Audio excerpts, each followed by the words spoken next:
Okay, so I just pinned the comment, ignore any of my reading mistakes. My teeth are really bad today, I'm not gonna lie, and they have been for the last, like, few days. Cut it out. Hold on, Orion is literally chewing some shit. Get away from there. Get away from there. Hold on, I don't want to. Get away. I had to throw a Q-tip at him. I didn't want to throw anything too hard. Okay, so, yeah, so basically what we're gonna do today, I'm gonna read, I'm gonna try to read the whole chapter for you guys. I have 30 minutes until I have a call, an exciting call that a lot of you guys would really like to know about, but, you know, whatever. So I have my computer here. I'm gonna try to get through as much as I can, but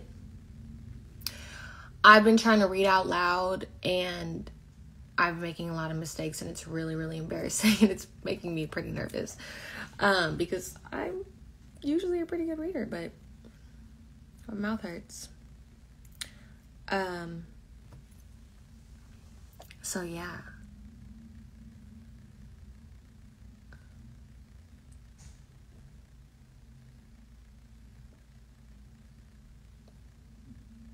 Are you guys ready? Are you guys ready for me to start?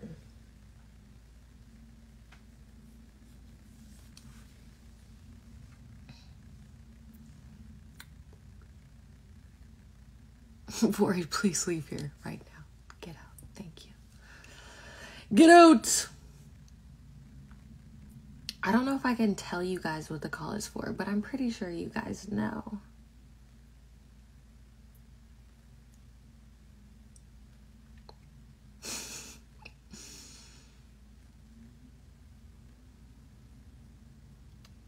Oh my god.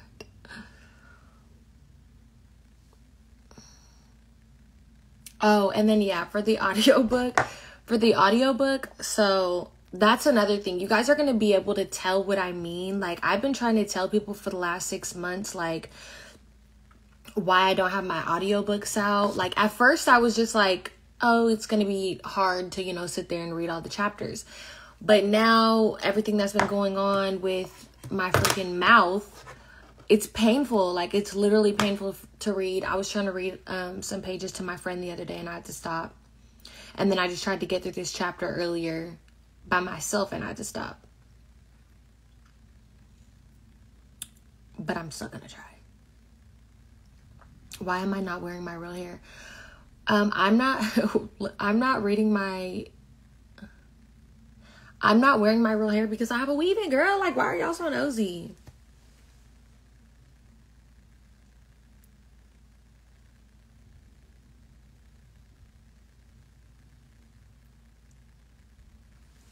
And also, it's so weird. Like, people keep saying weird ass shit. I'm not even going to get into that right now. I'll probably get into it after if I have time.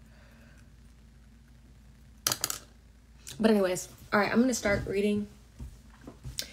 You guys, I'm really nervous. If I sound stupid, just know that I'm really not stupid and I'm just nervous. It's hard reading in front of people. Maybe I should turn the comments off because I feel like I'm going to keep coming back to look.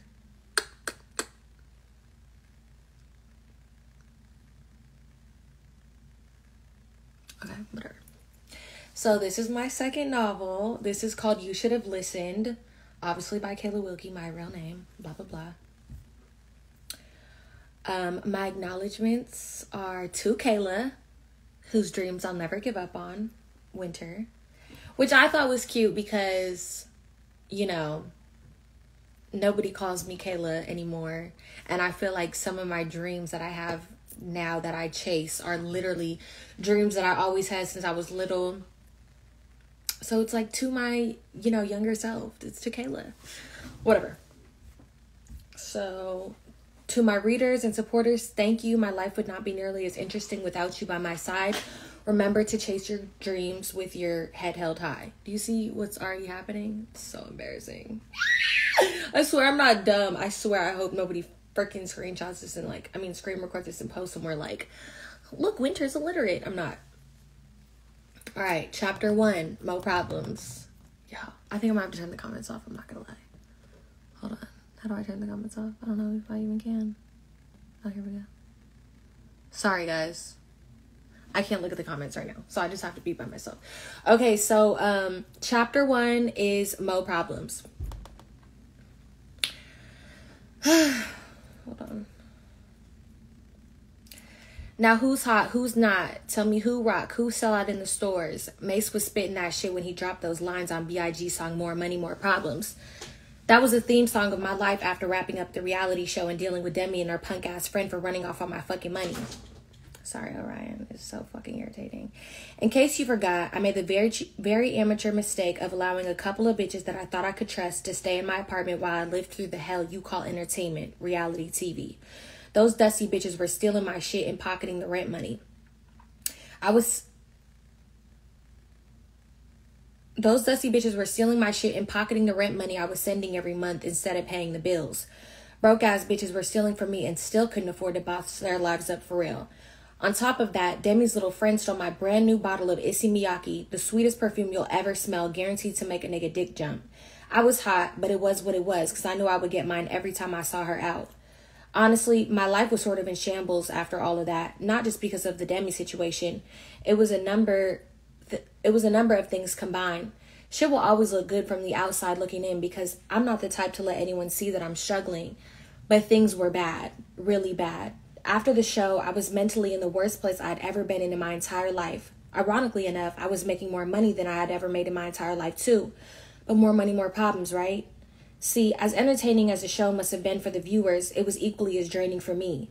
Don't get me wrong, it was an incredible opportunity overall because like I told you before, the show changed my whole life. But I could have very easily done without being villainized. On the other hand, my online store was popping, I was always booked, my DMs were going up even more than before, and it was looking like I would never have to dance again thanks to the platform that the show had given me.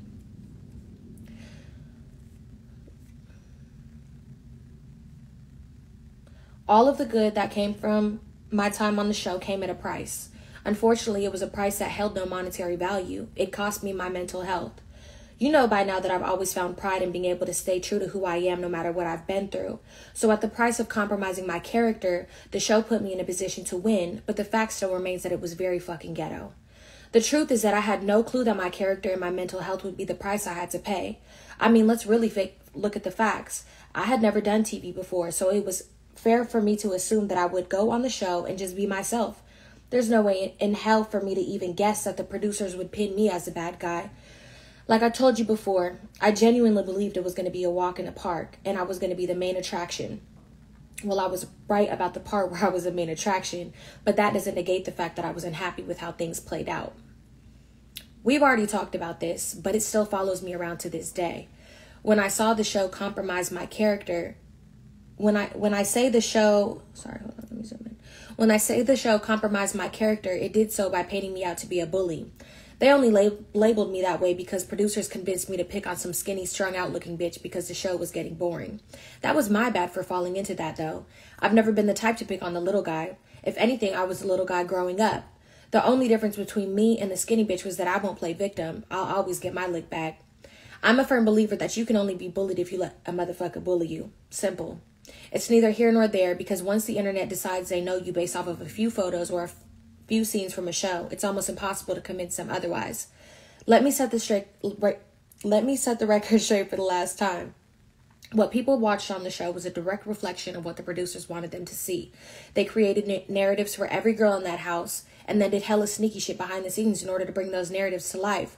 Our hell was your entertainment. I'm not going to front like I didn't fall into the trap, but everything I did was in a response to something done to me. The gag was that most times you were only ever to see my reaction, not what I was reacting to. Could I have handled a few situations better? I'm a real ass bitch, so I don't have a problem answering that question honestly. Yes, but the producers had us all on some bullshit, not just me. Anyway, after dealing with the whole Demi situation, you'd think I would have learned my lesson, but I didn't, and I ended up having a friend of mine move in with me. You already know what type of living situations I've been through in the past, from crashing at my aunt's house, being banned from Lily's house, and sleeping on a couch in a meth house basement, all of which were worse than some dumb bitch and her homegirl stealing from me. So I just feel like you should understand why I continue to make the same mistake over and over again. My heart is big and my love is pure, period.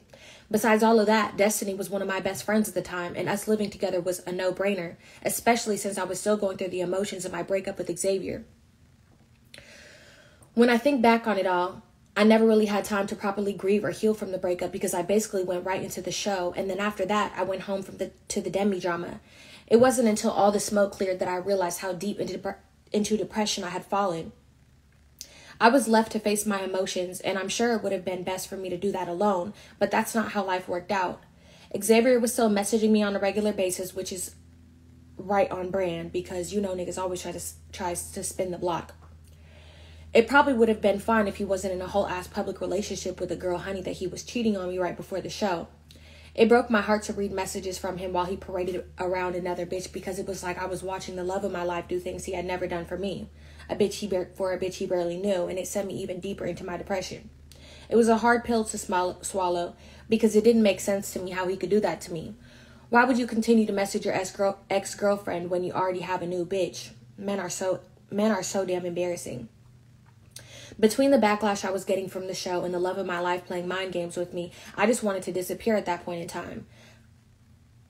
At that point in time, I was somewhere between living my best life and not wanting to do life at all.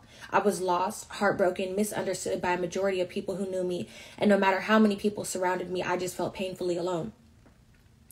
As I struggled through my depression, I continued to run my store, Frost, write songs, and plot on how I'd make my next move my best move.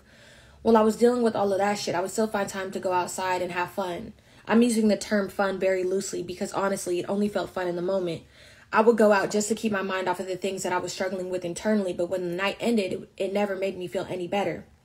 One of those fun nights, while I was at the club, I met a football player and we clicked instantly. There wasn't anything spectacular about the way that we met or how our first date went because it was simple. We met and he took me out to dinner shortly after that.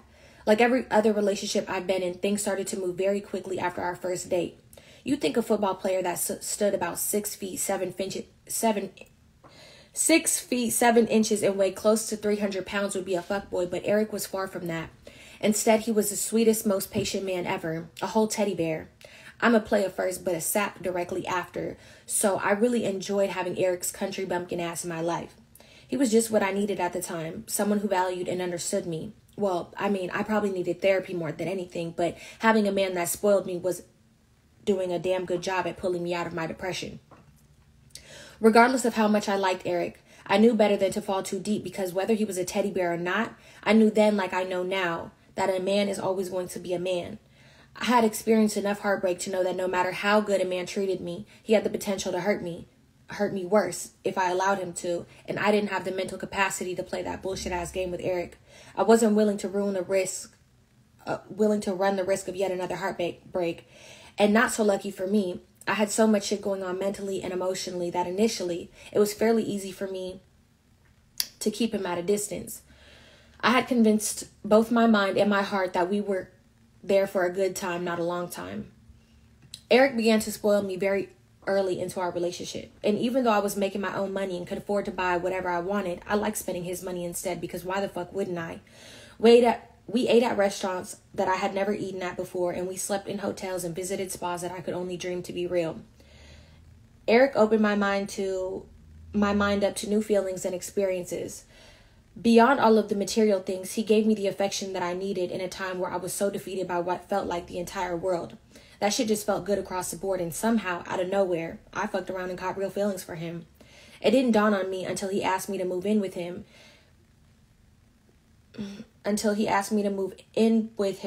That within just 3 months of meeting each other, dating, and becoming best friends, I had done more than just catch feelings. I was damn near in love. Sorry, y'all. I know I sound crazy. I'm reading right now. Sorry.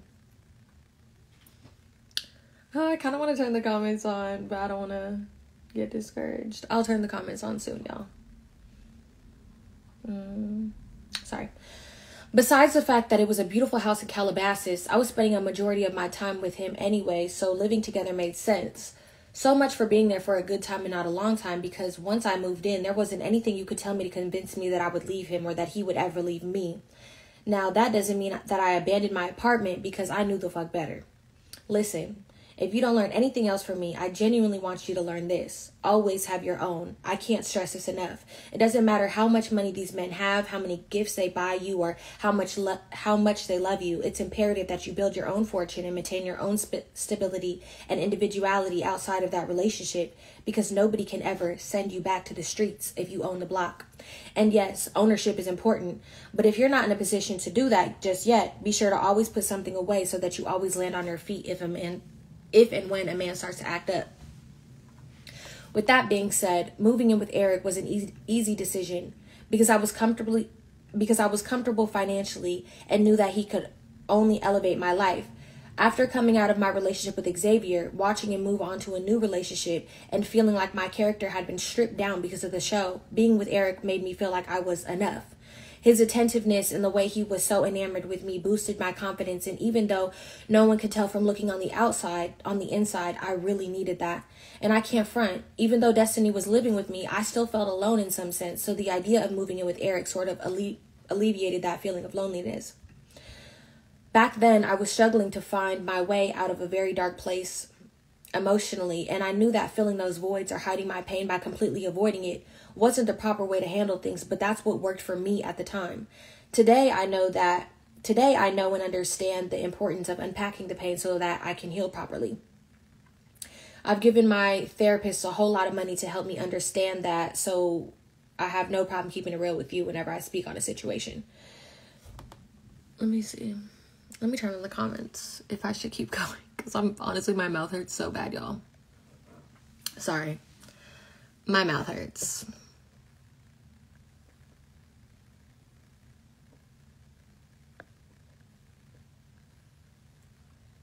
The comments were off, guys. I wasn't reading the comments. This is just the very beginning of the first chapter. But my teeth hurt really bad. Honestly, what page is this? This is page 7.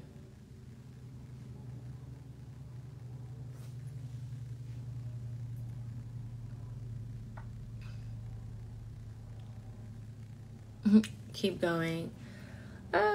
Should I keep going? How many more pages do I have? Let me just see how many pages I have.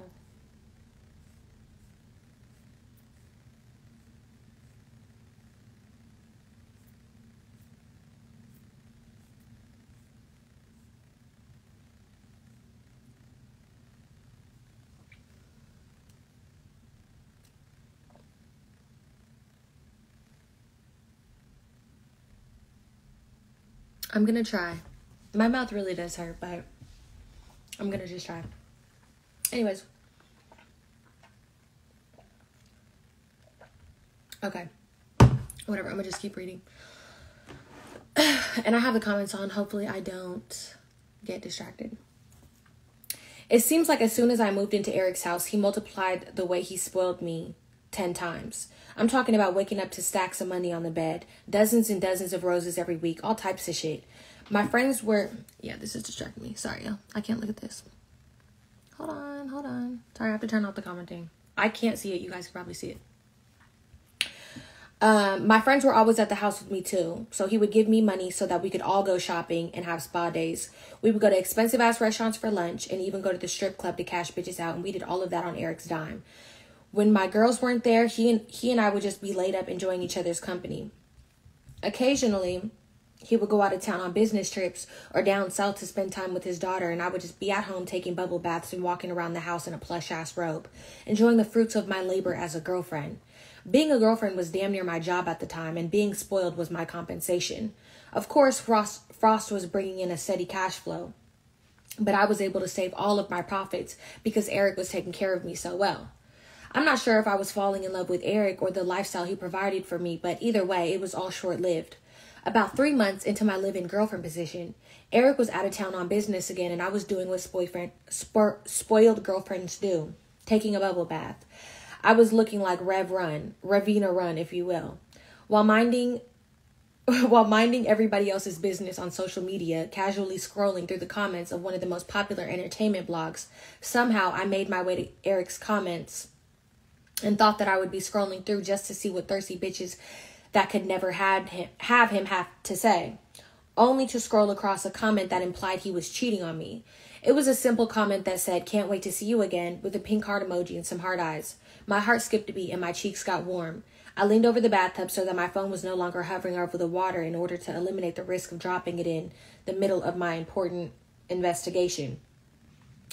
My first thought to myself was, see, you should have listened. I was angry. I was angry with Eric for being like every other man, but I was angry with myself for opening my heart up to yet another disappointing man. There were so many pieces of me that I had shared with him over the months that we had been together. There were so many layers of my protection that I had taken down for him just for him to betray me. I knew better. I knew better than to open up to that man about what I had gone through. I also knew better than to allow myself to care about him because I knew that it wouldn't last long.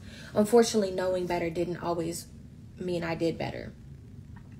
Some part of me wanted to believe that the comment I was reading was cap. I wanted to believe that maybe I had misunderstood the context of the message because Eric was different from the rest, and he wouldn't do me like that. It didn't matter that in the past he had shown me photos and told me names of every woman that used to mean something to him because I was reaching for the slight possibility that maybe he had accidentally left this one out. I knew the truth, though. I felt it in my stomach, us women always do. As I leaned over the side of the bathtub with my phone in my hands, I took a deep breath and began to scroll through the woman's page. It didn't take long for me to scroll across a photo of her in his bathroom, the same one I was taking a bath in. The photo was posted 6 months prior to the date, but her comment was posted only 2 weeks prior to the day I saw it. I laughed sarcastically as I shook my head in disbelief. This has to be a fucking joke, I said out loud, swallowing down the lump in my throat. I've never been one to put my hands on a man, and I definitely wasn't going to start with Eric. That's a lie. Especially after I had damn near died at the hands of Cinco after he beat me and left me for dead. But I remember wishing that I could beat Eric's ass. He knew how much betrayal and heartbreak I had experienced, and then he turned around and did the same bullshit. I couldn't believe I allowed myself to catch feelings for him, but I wasn't about to sit in the bathtub and sulk in my sorrows. I took a moment to shed a few tears and stomach the pain of betrayal before I drained the water and gathered my thoughts. Almost instantly, I went from sad and hurt to remembering that play is fuck up too. And the moment that I was able to remind myself who the fuck I was able to remove any cap-ass emotions I thought I felt so I could get my lick back. Eric really tried me by cheating in the first place, but he let me find out on the internet, and that's where he had me fucked up. There was no way in hell I was going to wait for Eric to get back from his business trip before I decided to let him know that he had made a huge mistake. My phone barely rung before he answered. "Hey, babe," Eric said. "Don't fucking hey, babe me. You got me fucked up." This is a lot of cussing, so I'm going to try to censor it. "Why the F is some B in your comments talking about she can't wait to see you? Do you know who I am? You're a fuckboy just like the rest," I yelled into the phone. "Babe, no," Eric took a deep breath. "Babe, that's not what you think it is, okay? Look, we'll talk when I get home. I'll book the first flight back. I promise. I didn't let him finish. "Keep your sorry ass promises. I don't care when you come back. I won't be here. I'm done. You're weak as fuck for this," I said, trying to fight back tears. To be honest, I'm not even sure if I was really heartbroken or angry as I was coming off to be. Did I like Eric? Yes. Besides cheating, he was really good to me. I'm not going to act like being a professional girlfriend, being spoiled, spoiling my friends, and saving hella money for a few months wasn't lit as fuck, because it was. I think more than anything, it was the betrayal and the complete disregard of my past that really fucked me up. What Eric had done to me wasn't any worse than somebody from my past has done. So in some disgusting way, I was used to it, maybe even immune to it. I will say that it birthed something new inside of me, though. It activated a new level of savageness within me. After hanging up with Eric, I threw on some sweats, had a glass of wine, and decided to go back home. For whatever reason, when I left, I didn't take any of my stuff with me, but I left my copy of the house key in the middle of the bed so that I could be sure Eric would see it when he got home. I wanted him to know that I was dead serious about leaving him. By the time I made it to my apartment, I had about 20 text messages from Eric, and they were all him apologizing like the sorry-ass nigga that he was. That wasn't enough for me, though. I wanted Eric to feel my wrath. I wanted him to know that just because I had experienced so much heartache behind men, it didn't mean that I needed one. Getting spoiled is all fun and games until it doesn't include respect. I don't give a fuck who you are, who you play for, who you're signed to, how much money you have, or any of that other shit. If you disrespect me, it's up. Eric disrespected me, so you know I had to step. The next morning, Eric left 4 voicemails and 7 more text messages. The first message said, "Kay, call me back." He sounded defeated. His voice was low and raspy. The second message said, "Babe, I booked you a flight. I'm sorry. Call me back." He was still defeated, but there was a little more determination in his voice. Hearing the second message pissed me off so much that I didn't even bother listening to the other two. The night before, he told me that he was going to book the first flight available so that he could come home and we could talk. But instead, he leaves a voicemail telling me that he booked a flight for me. He must have been out his fucking mind if he really thought that I was going to hop on a flight to go see his cheating ass. It pissed me off even more just thinking about the audacity it took for him to go from "I'll come home" to "you're coming here." He didn't even ask me if I wanted to drop what I was doing and hop on a flight. Granted, I could have gone if I wanted to, but I don't jump just because a man says so. His text messages were screenshots of the flight itinerary and more apologies.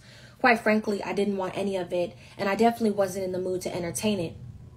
He deserved to be in the dark about how I felt, the same way he left me in the dark about whatever the fuck him and that hoe had going on. I literally went on with the rest of my day as if I had never read or listened to any of Eric's messages. I treated myself to a massage, a beautiful solo lunch date on a rooftop, and then handled a few things that needed to be done for Frost. One thing about it, a man will never stop my hustle or prevent me from spoiling my damn self. If anything, every time a man fucks up, I make more money and get even finer. After a full day of ignoring Eric, spending money, and handling business, 4 of my homegirls pulled up on Destiny and I at my place so that I could get them caught up on everything that had transpired. After a few drinks, I decided that I wanted to go to Eric's house to pick up all of my shit before he got back in town. I had hella clothes and all types of other shit at his house, and since I was done with him, I wanted all of it. It didn't matter to me that he paid for everything that belonged to me in his house, because once you give me a gift, it's mine. What was he gonna do with it? Give it to the next bitch? Please, Ring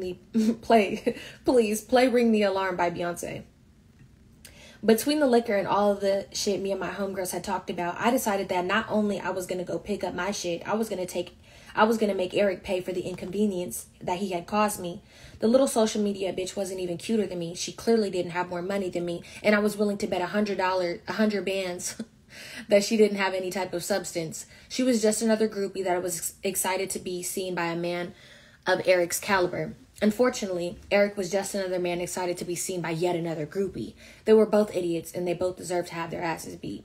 I know you're probably thinking like, this crazy bitch, and you're right. The thing is that I didn't care then, and I don't care right now. I stand 10 toes in every decision I make in life. It'll either make me some money or create some damn good memories, and either way, I'm going to do whatever I want to do every time. Anyway, my girls and I all hopped in the car and drove straight to Eric's house. There wasn't much of a plan of what we would do when we got there, other than I wanted all of my stuff, and somehow he needed to pay for what he had done. When we finally made it to his house, we low-key had to break in, because remember, I had left my key on the bed when I initially left the house, and the front door locked on its own. Breaking in wasn't even the challenge, though, because I just crawled through the doggy door and then deactivated the alarm system. Mind you, we had been drinking, so we were all laughing hysterically at the fact that my ass was on all fours crawling through a doggy door. We were loud and obnoxious as if we weren't running the risk of being caught and going to jail. Obviously, I know we weren't really going to get caught, but the first thing we did once I opened the door was run upstairs and pack all of my stuff. We put everything into a couple of Louis Vuitton duffel bags that were in Eric's closet and rushed the bags to my car as quickly as we could. Getting through the doggy door was a little longer than we expected, and I hadn't spoken to Eric all day, so there was no real way to know whether or not he would be pulling up while we were there, and the last thing I wanted to do was see him. From start to finish, it took us about 30 minutes to break in, grab my shit, and load the Audi. Once we were done, we all stood at my car looking at one another, and then we bursted into laughter. Nah, I think we have more time, I said to my homegirls. Destiny stopped laughing and said, well, shit, I saw hella liquor in there, and you said he has to pay for the inconvenience, so let's just get it back in bottles. We all laughed again. We started to walk towards the house again and said, let's really piss him off. The girls yelled in excitement like we were some tiny little war soldiers. Keep in mind, I didn't have a real plan on what we would do to piss Eric off. We were just going to wing it. When we got back inside of the house, we headed straight for the kitchen and took all of his good liquor, food, and snacks, packed them into my car too. It became more fun after that because for whatever reason, I wasn't satisfied yet with what we had already done. I wanted to be even more petty. I wanted him to get home from his trip and feel like he didn't have control over the situation. I wanted him to feel as inconvenienced as he had made me feel, and I wanted to make sure that he felt my absence as many ways as possible. He needed to think about missing me every day. Let's go get his shoes, I said. We all ran upstairs laughing like children. I don't even remember how I came up with this idea, but we started taking all the left shoes from his shoe closet and putting them into my car as well. I'm not going to lie, as childish as it was, it felt good. I was starting to feel like it was starting to feel like some form of liberation, and I loved it.